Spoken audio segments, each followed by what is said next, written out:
A billionaire walked onto Joe Rogan's podcast and spent 3 hours promoting a surveillance company he has a direct financial stake in. Joe nodded along the entire time, and his own audience started calling it out before the episode even finished. Marc Andreessen is not a random tech guy. He helped build Netscape during the early internet days in the 1990s. After that, he co-founded Andreessen Horowitz, one of the most powerful venture capital firms on the planet, managing over $100 billion in assets. His personal wealth runs into the billions. His investment portfolio touches Meta, Coinbase, major AI startups, and dozens of other companies shaping the current tech landscape. One of those companies is called Flock Safety. Flock uses AI surveillance systems, license plate readers, traffic cameras, and drones to track vehicles and activity across cities in real time. It is already deployed across multiple locations in the United States. That is the company Marc spent the opening stretch of the episode promoting. So that's the setup. But what made viewers actually stop and react wasn't just who Marc is. It was how the conversation started. The crime angle came first. There had been a crime spree in Austin the previous weekend. Marc brought it up almost immediately and connected it directly to Flock. He explained how Austin had previously used Flock's technology, but turned it off due to privacy concerns. Then, when suspects from that weekend's incident drove into a neighboring city that still had Flock running, they were tracked and caught within minutes. Marc presented this as proof the technology works. Joe agreed. What viewers noticed was the timing. A crime story breaks. Marc Andreessen shows up days later on the biggest podcast in the world to explain exactly why his connected surveillance company is the solution. The conversation about Flock started before the intro music had even finished. Nobody mentioned on air that Marc has a direct financial stake in the company being discussed. Think about that for a second. When Joe did raise privacy concerns, briefly, almost apologetically, Marc acknowledged them and moved past them quickly.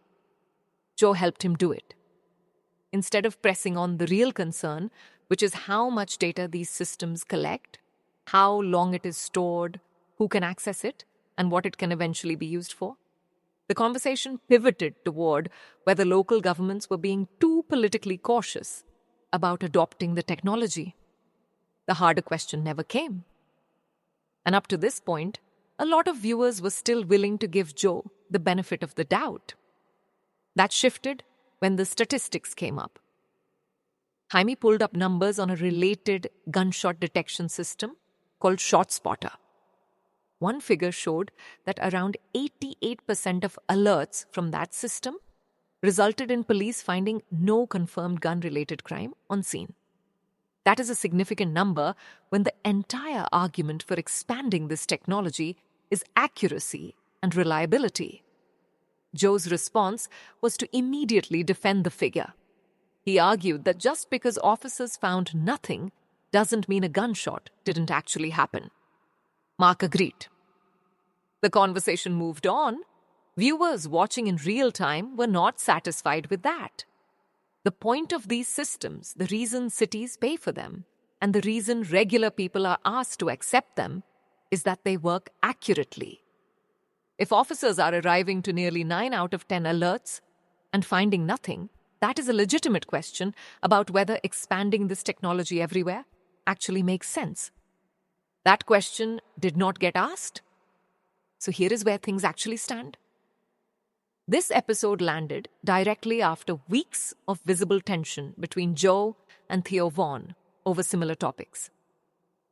Theo had repeatedly tried to raise concerns on the show about tech companies, billionaire influence, AI surveillance, and powerful figures shaping public conversations behind the scenes.